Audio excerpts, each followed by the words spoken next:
2020 жылға жоспарланған облыстың бюджеті 343 миллиард теңгені құрайды. Оның ішінде 85,5 миллиард теңге республикалық бюджеттен түскен.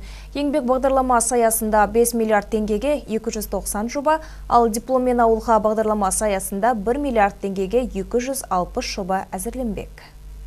Келер жылдың облыстық бюджет шығыны 28 миллиард теңгеге артқан. Жалпы қазына қаржысының негізгі бөлігі инфрақұрылымдарды дамытуға жұмсалмақ. Сондай-ақ әлеуметтік салаға да басымдық берілмек. Оған 15,5 миллиард теңге қарастырылған, дейді жауапты мамандар. Ал білім саласына 45 миллиард теңге бөлініп отыр. Оның 26 миллиарды республикадан қарастырылған.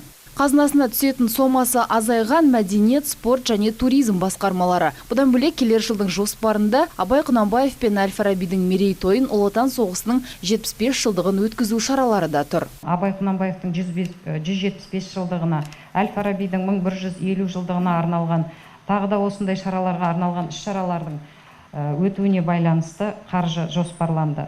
Спорт саласы шығындарында 5,9 миллиард теңге сомасында қаржы қарастырылды. 2,5 миллиард теңгесі осы салада еңбек ететін қызметкерлердің жалақысына қаралса, 1,4 миллиард теңгесі басқармаға қарасты 18 мекеменің шығындары. Бюджетті бекіту кезінде баса назар аударылған мәселе аймақты газдандыру. Жауаптылар келер жылы 86 елді мекен көгілдір отынмен қамтылады деп отыр. Ал ауыл ел бесігі пилоттық жобасы арқылы 3 ауданға 3,1 миллиард теңге бөлінген. Сонымен қатар 2,4 миллиард теңге Қордай, Меркі және Саудакент ауылдарына субсидия ретінде келер жылы беріледі. Ауыл қазақтың қасиетті құт мекені, қайнар көзі, алтын бесігі.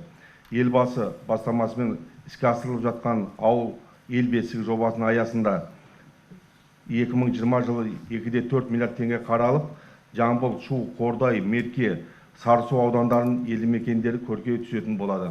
Тағы бір өзекті мәселе көрші қырғыз елінен келетін су болып тұр. Өйткені өзендер айырқалпақты ағайынның жерінен бастау алады. Сондықтан қажет мөлшерді жібер деп айту қиын, дейді сала мамандары. Айта кету керек, былтыр ғана елімізден Қырғызстанға 75 миллион теңге қаржы аударылған, бірақ көршіміз су көлемін ұлғайту үшін тағы да қосымша қаржыландыру сұрап отырған көрінеді. Ақсәуле Абытай, Шыңғысхан Кеңесхан, 77 News.